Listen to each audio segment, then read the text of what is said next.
सन 1775 की एक ठंडी सुबह थी जब दिल्ली के लाल किले में रोशनी फैली।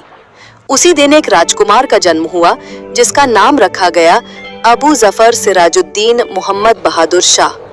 कौन जानता था कि ये राजकुमार एक दिन भारत का आखिरी मुगल बादशाह बनेगा और इतिहास में बहादुर शाह जफर के नाम से जाना जाएगा।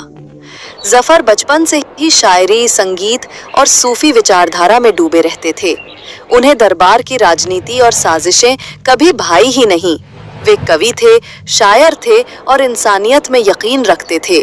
साल बीतते गए और 1837 में जब उनके पिता अकबर शाह द्वितीय का निधन हुआ तो उन्हें दिल्ली के तख्त पर बिठा दिया गया।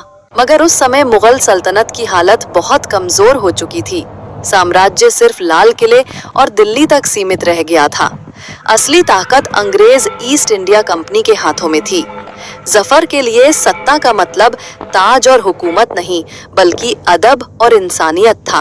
वो अक्सर कविताएं लिखते और अपने दरबार में उर्दू शायरी की महफिल सजाते, लेकिन इतिहास की दिशा कुछ और ही तय कर चुकी थी। 1857 की क्रांति। मई 1857 में अचानक पूरे देश में आग भड़क उठी। मेरठ से शुरू हुई ये बगावत देखते ही देखते दिल्ली पहुंच गई। क्रांतिकारी बहादुर शाह जफर के पास आए और कहा, हजरत, हमें एक नेता चाहिए। अंग्रेजों को हराने के लिए हमें आपके नाम की जरूरत है। जफर हिचकिचाए।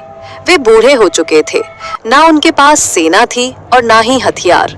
मगर उन्होंने सोचा, अगर मेरे नाम से हिंदुस्तान एक हो सकता है तो ये कदम क्यों ना उठाऊं। दिल्ली में लाल किला क्रांतिकारियों का केंद्र बन गया। अंग्रेजों की नींद उड़ गई। बहादुर शाह जफर अब सिर्फ एक शायर या बूढ़े बादशाह नहीं बल्कि भारत की उम्मीद बन चुके थे। लेकिन अंग्रेजों की ताकत बहुत बड़ी थी। धीरे धीरे क्रांति दबा दी गई। दिल्ली पर फिर से अंग्रेजों का कब्जा हो गया। लाल किला तोपों से दागा गया और खून की नदियां बह गईं। जफर को पकड़ लिया गया, उन पर मुकदमा चला और अंग्रेजों ने फैसला सुनाया, अब यह बूढ़ा बादशाह अपनी मातृभूमि में नहीं रह सकता।